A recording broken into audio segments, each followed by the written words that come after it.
ละบาปทุจริตที่เกิดขึ้นทางกายวาจาใจสำรวมระวังบ่ให้บาปเกิดขึ้นและมีขึ้นในตนข้อนั้นจะเป็นผลกรรมแก่ชีวิตของตนเองจะมัวนั่งคอยนอนคอยให้บุญกุศลเกิดขึ้นเองโดยบ่ต้องบำเพ็ญปฏิบัติมหาได้ไม่ดังในยะพุทธภาษิตที่ได้ตรัสและแนะนำไว้ว่าปุญญเมวะโสสิขายะอายักขยะอายะตักขังสุขุทยังเป็นต้นแปลว่าผู้ใคร่ประโยชน์พึงศึกษาบุญนั่นแหละซึ่งเลิศด้วยมนูญญผลที่เจริญซึ่งเป็นสุขที่มีกำไหก็คือพึงบำเพ็ญทานคือการฮื้อความประพฤติสม่ำเสมอคือเป็นธรรมจิตที่มีเมตตาดังนี้พุทธภาษิตที่ได้กล่าวมาเนี่ยสมเด็จพระสัมมาสัมพุทธเจ้าทรงแสดงผลแห่งบุญว่าเป็นเหตุแห่งความสุขทรงแสดงวิถีแห่งการบำเพ็ญบุญไว้3ประการเช่นทานได้แก่การบริจาคพัสดุสิ่งของของ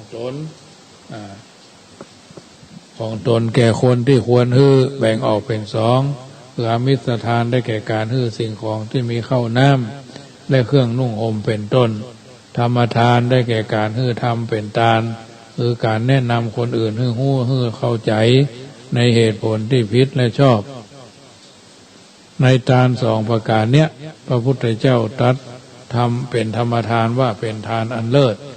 เพราะก่อให้เกิดผลแก่ผู้รับคือได้บรรลุประโยชน์ในปัจจุบันประโยชน์ในอนาคตและประโยชน์อย่างยิ่งก็คือพระนิพพานส่วนอามิสทานนั้นอำนวยผลแก่ผู้ได้รับเพียงประโยชน์ในปัจจุบันนี้เท่านั้นแม้กระทั่งอามิสทานก็ยังมีอานุภาพไพศาลในโลกคือหมู่สัตว์ที่ยังตั้งอยู่ได้โดยความสงบสุขก็เพราะมีทานการฮื้อการบริจาคเนี้ยเป็นเครื่องยึดเหนี่ยวคือมีความสามัคคีปองดองกันตลอดมาเช่นผู้ใหญ่ฮื้อปันแก่ผู้น้อยพ่อแม่ฮื้อการเลี้ยงดูบุตรธิดาครูบาอาจารย์ฮื้อการศึกษาอบรมแก่ศิษย์ทางบรรพชิตและคฤหัสถ์ถ้าปราศจากการทานการฮื้อมีแต่การรับฝ่ายเดียวสังคมมนุษย์นี่จะมีแต่ความปั่นป่วนเพราะความหันแก่ตัวหาความสงบสุขมาได้เพราะฉะนั้นผู้มีปัญญาจึงได้ยกย่องสรรเสริญทานและบริจาคทานเป็นการเฉลี่ยความสุขแก่ผู้อื่นตามความสามารถตลอดมาท่านจึงจัดทานเป็นบุญกิริยาวัตถุซึ่งเป็นที่ตั้งแห่งการบำเพ็ญบุญประการหนึ่งซึ่งห้องกันว่าทานไมยกุศลทานไมยบุญหรือทานไมยกุศลสำเร็จด้วยการบริจาคทานสมจริยาก็คือการประพฤติสม่ำเสมอประพฤติลุ่มๆดอนประพฤติกระท่อนกระแท่นถือศีล5ก็ถือศีล5แท้ๆถือศีล8ก็ศีล8จริงๆถือศีล10เป็นเณรก็แท้ๆอย่างมั่นคงประพฤติอย่างที่ห้องกันว่าเสมอต้นเสมอปลายคือตั้งต้นไว้ในสุจริตธรรมประกอบธรรมอันเป็นทุจริตเพราะทุจริตเป็นความประพฤติชั่วทำตัวผู้ประพฤติฮื้อเสียหายบ่สม่ำเสมอส่วนผู้ประพฤติหรือผู้ประกอบสุจริตประพฤติชอบด้วยกายวาจาใจย่อมมีความประพฤติสม่ำเสมอตรงไปตรงมาบ่สับปรับต่อหน้าประพฤติอย่างใดลับหลังก็เป็นอย่างนั้นบ่ต้องหวาดหวั่นคลั่นคลามต่อคำคารหาของคนอื่นเพราะฉะนั้นท่านจึงจัดสุจริตว่าเป็นสมจริยาความประพฤติสม่ำเสมอและสงเคราะห์เข้าหือในศีลจัดเป็นบุญกิริยาวัตถุประการหนึ่งได้แก่ศีลละไม บุญสำเร็จด้วยการรักษาศีลเมตตาจิตก็คือการประกอบได้แก่จิตที่คิดสนิทสนมกับคนอื่นโดยเนื้อความก็คือปรารถนาให้คนอื่นได้รับความสุขผู้มีเมตตาจิตย่อมเป็นผู้มีอัธยาศัยเยือกเย็นเป็นสุขเป็นที่นิยมฮักใคร่ของผู้คบหาสมาคมโดยเพราะผู้ที่มีเมตตาย่อมปราศจากอาฆาตพยาบาทวิหิงสาเป็นผู้ปราศจากเวรภัยและเป็นคุณธรรมที่ผู้ใหญ่จำปรารถนาเพราะผู้ที่ขาดเมตตาย่อมบ่สามารถควบคุมปกครองบริษัทบริวารได้การทำการการคิดอันใดประกอบด้วยเมตตาการทำการการคิดนั้นย่อมเป็นบุญเป็นกุศลและเมตตาธรรมนี้มีอยู่ในหมู่ใดคณะใดหมู่นั้นคณะนั้นย่อมมีความฮักใคร่สามัคคีปองดองกันโดยเหตุนี้สมเด็จพระสัมมาสัมพุทธเจ้าจึงได้ตรัสเจริญเมตตาจิตห้องกันว่าเมตตาภาวนาได้จัดเป็นบุญกิริยาวัตถุในวันนี้เป็นวันศีลวันพระก็ท่านก็ทำได้เมตตาภาวนาที่ตั้งแห่งการบำเพ็ญบุญประการหนึ่งเรียกว่าภาวนาไมยบุญสำเร็จโดยการเจริญภาวนาดูสภาวะของไผ่ของมันนะของพ่อบ้านแม่บ้านลูกบ้านลูกบ่าวลูกสาวหลานบ่าวหลานสาวลูกไปลูกเขยหลานไปหลานเขยอะไรอย่างก็ว่ากันไปเนาะคนผู้ปรารถนาบุญซึ่งเป็นเหตุแห่งความสุขด้วยการบำเพ็ญทานศีลภาวนาห้องกันว่าบุญกิริยาวัตถุสิ่งซึ่งเป็นที่ตั้งแห่งการบำเพ็ญบุญกุศลดังที่ได้อธิบายมาเนี้ยย่อมจักประสบความสุขห่างไกลจากทุกข์ความตามความสามารถที่ปฏิบัติบำเพ็ญเพราะเป็นการตัดมูลรากแห่งโทษทุจริตอันเป็นเหตุแห่งความทุกข์ซึ่งได้แก่ความโลภความโกรธความหลงลดน้อยถอยลงไปโดยลำดับจนกระทั่งตัดได้โดยเด็ดขาดเป็นสมุจเฉทประหารคือตัดความโลภด้วยการตัดความโกรธด้วยศีลตัดความหลงไหลข้างใคร่ด้วยการเจริญภาวนาตัดความโลภก็ด้วยการทานตัดความโกรธด้วยการรักษาศีลตัดความหลงด้วยการเจริญภาวนาเพราะโลภเพราะโกรธเพราะหลงเนี้ยเป็นต้นเข้าแห่งบาปอกุศลทั้งหมดยากที่ปุถุชนจะบรรเทาเบาบางลงจนกระทั่งกำจัดโดยเด็ดขาดสมเด็จพระผู้มีพระภาคจึงตรัสสอนมีธรรมประจำจิตพินิจพิจารณาเนืองเรื่อยๆซึ่งวิธีทางซึ่งเป็นที่มาแห่งอารมณ์อันเป็นที่ตั้งของอกุศลมูลนั่นๆโดยทรงยักย้ายโวหารเพื่อเหมาะแก่ภิกษุบริษัทตัดเรียกว่าราคะโทสะโมหะมีอธิบายนิยมแห่งเดียวกันและธรรมเหล่านี้เรียกว่าสัตตวิหารธรรมแปลว่าธรรมเป็นเครื่องอยู่เนืองๆหมายความว่ามีธรรมเท่านั้นเท่านี้ก็กำกับใจเพื่อเป็นอุบายเป็นอุบายวิธีป้องกันอกุศลธรรมคือราคะโทสะโมหะบังเกิดขึ้นได้เป็นอันว่าพระองค์ได้ทรงแนะนำวิธีป้องกันวิธีกำจัดเสร็จคือป้องกันด้วยสัตตวิหารธรรมและกำจัดบุญกิริยาวัตถุอันได้แก่ทานศีลภาวนาดังเตอันบาลีที่ยกไว้โดยภาษาลิบุตรว่ามาในนั้นในทะสุตตรสูตรทีฆานิกายปาติวรรคและได้ตั้งไว้เป็นนิเกปบทว่ากัตเมชะธรรมาอุปาเทตพานะแปลว่าทำ6ประการเหล่านี้ที่พึงเกิดขึ้นทำ6ประการซึ่งเป็นเครื่องอยู่เนืองๆก็คือภิกษุในพระพุทธศาสนานี้หันรูปด้วยจักษุบ่ดีใจบ่เสียใจวางเฉยบ่มีและมีสติสัมปชัญญะวางเสียงด้วยหูบ่ดีใจบ่เสียใจวางเฉย และมีสติสัมปชัญญะสูดกลิ่นด้วยจมูกบ่ดีใจบ่เสียใจวางเฉยและมีสติสัมปชัญญะริมรสด้วยลิ้นบ่ดีใจบ่เสียใจวางเฉยและมีสติสัมปชัญญะถูกต้องสัมผัสด้วยกายบ่ดีใจบ่เสียใจวางเฉยและมีสติสัมปชัญญะรู้ธรรมารมณ์ด้วยใจบ่ดีใจบ่เสียใจวางเฉยและมีสติสัมปชัญญะธรรมะ6ประการเหล่านี้เพิ่งเกิดขึ้นมีขึ้นกับตัวตนสาธุชนคนดีในพระบาลีเถรภาษิตนี้ได้ชี้ทาง6ก็คือตาหูจมูกลิ้นกายใจซึ่งเป็นอายตนะภายในเมื่อมีอารมณ์ถึง6มากระทบรูปเสียงกลิ่นรสโผฏฐัพพะและธรรมารมณ์มากระทบเข้า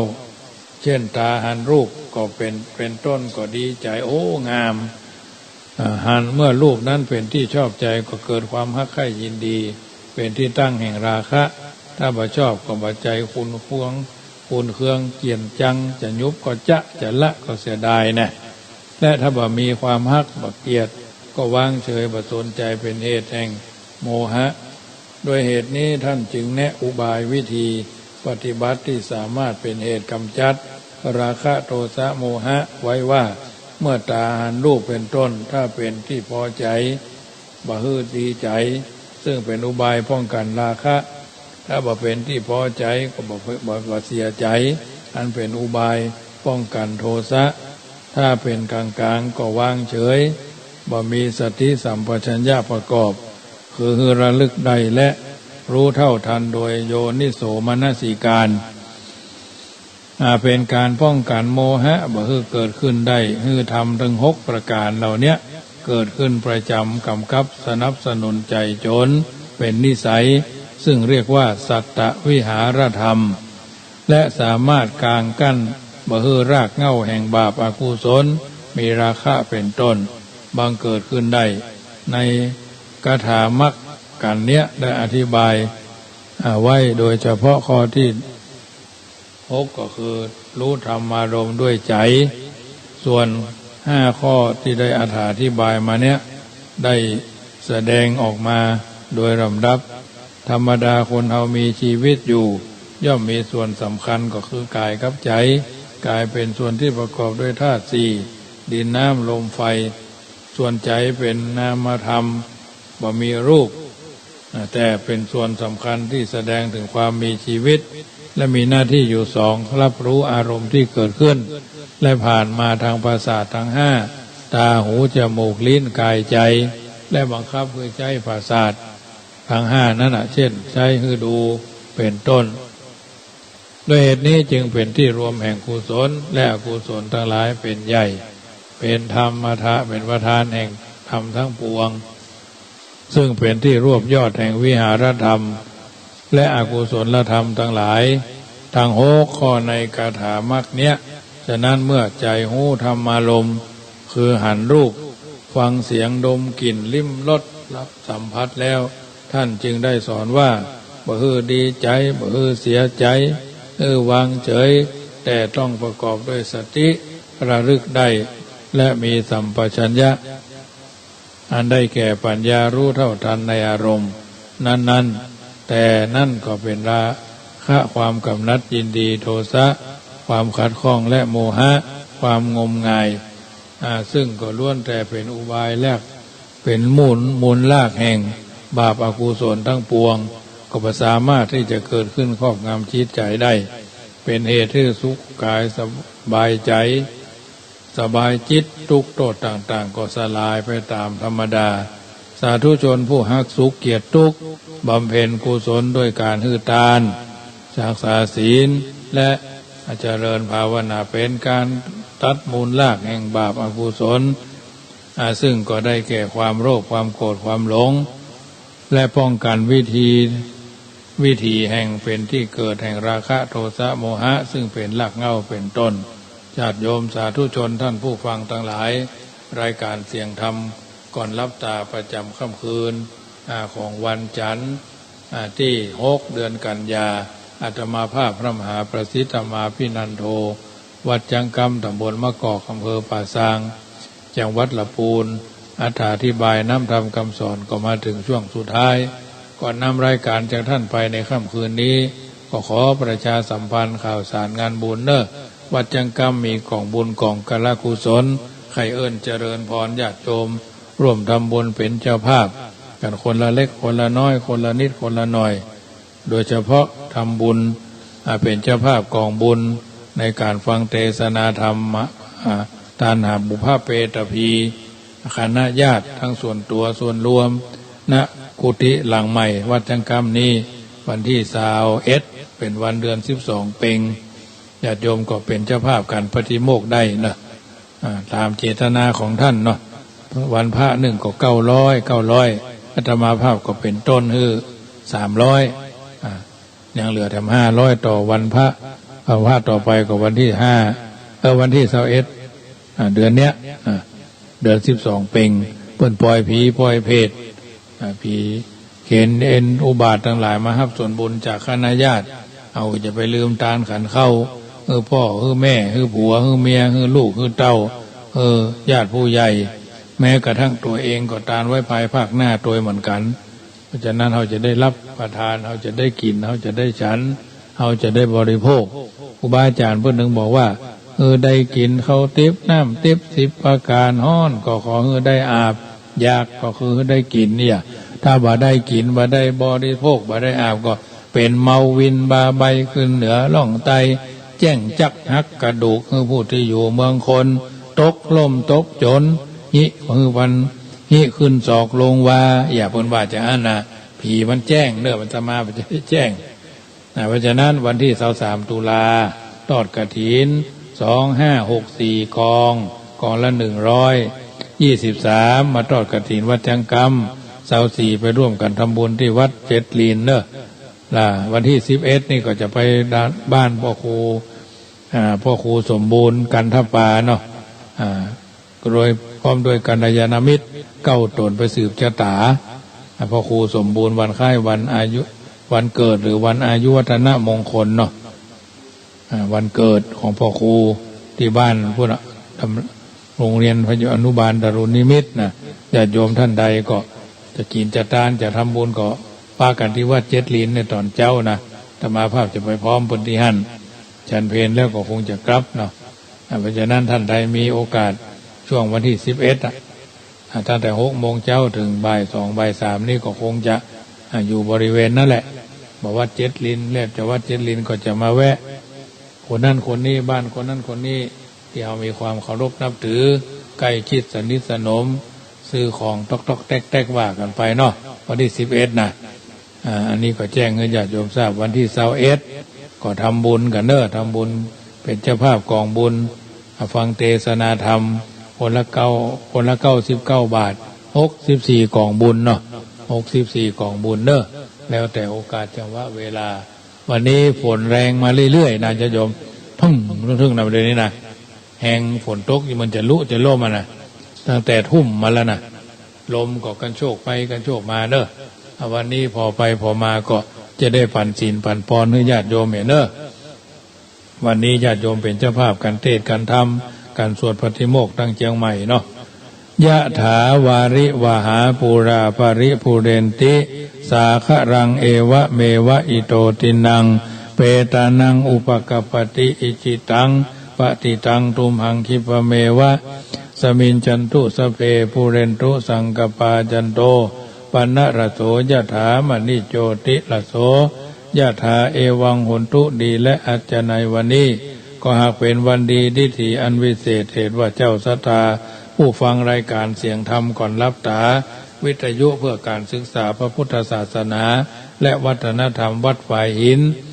ดำเนินรายการบรรยายโดยอาตมาภาพพระมหาประสิทธิ์ธรรมาภินันโทมาถึงช่วงสุดท้ายก่อนนำรายการจากท่านไปจะได้ผันศีลผันปอนผันโชคผันใจท่านทั้งหลายอยู่สุขสบายตามฐานานุฐานะที่ท่านทั้งหลายกระทำบำเพ็ญกันมาตานังสีลังภาวนากัมมังเป็นลำดับบุญกินบุญทานอย่างนี้ ท่านทั้งหลายเจริญไปด้วย ทานะปารมีจงมีใจศรัทธาบดีบ่เศร้าศีลปารมีคือมีศีลสอนตนสอนตัวสอนจิตสอนใจศีล 5ศีล 8เนกขัมมะปารมีพั่มเพ็งกองดีปัญญาปารมีคือมีปัญญาแก่กล้าสามารถวิริยะปารมีคือได้กระทำเพียรดีไปอย่าค้านขันติปารมีคืออดใจอดทนอยู่เย็นเป็นสุขอย่าโกธาเกียจไม่สัจจะปารมีจำคำดีถ้อยสุภาพอย่ากล่าวคำมุสาอธิษฐานปารมีอธิษฐานใจตนเอาศีลเอาบุญเป็นที่ฟังเป็นสรณังที่เพิ่งอย่าเอาผีมาเป็นที่เพิ่งที่ เคารพนบนอบกราบไหว้เมตตาปารมีคือทำไมตรีฮักเต้าเทียมตนทั้งสัตว์แต่คนเป็นอันมากเขาก็ฮักชีวิตเราก็ฮักชีวิตมีเมตตาต่อกันอุเบกขาปารมีคือรักษาตนรักษาปากรักษาใจดักไว้อย่าไหวหน้าตั้งทำแม่นได้ยินกรรมสนส่อบ่มีบ่ต้องไปแปลงใส่บ่ใหญ่บ่ต้องไปแปลงเอาลดละเลิกเพิกเฉยสิ่งเลวร้ายโดยกายโดยวาจาโดยจิตใจสำรวมใจตนดีเล่าเลยเป็นอุเบกขาบารมีบุญคุณนักธรรมนั่นประเสริฐบังเกิดเป็นสิริมังคะละคือท่านทั้งหลายอยู่สุขสบายใจพุทโธโยแค้วคาดธัมโมโยแค้วคาดสังโฆโยแค้วคาดโสยาติธัมโมจะอายังนิทัสสิโตเปตานะปูชาจักกตาหุลาลาพระรัญจะภิกขุนะมนุปทินังตุมเหหิปุญญังปสุตังอนาภคันติอายุวันโนสุขังพลังกึศจะได้ไข่ใจถึงแปลงใจถึงก็0615476539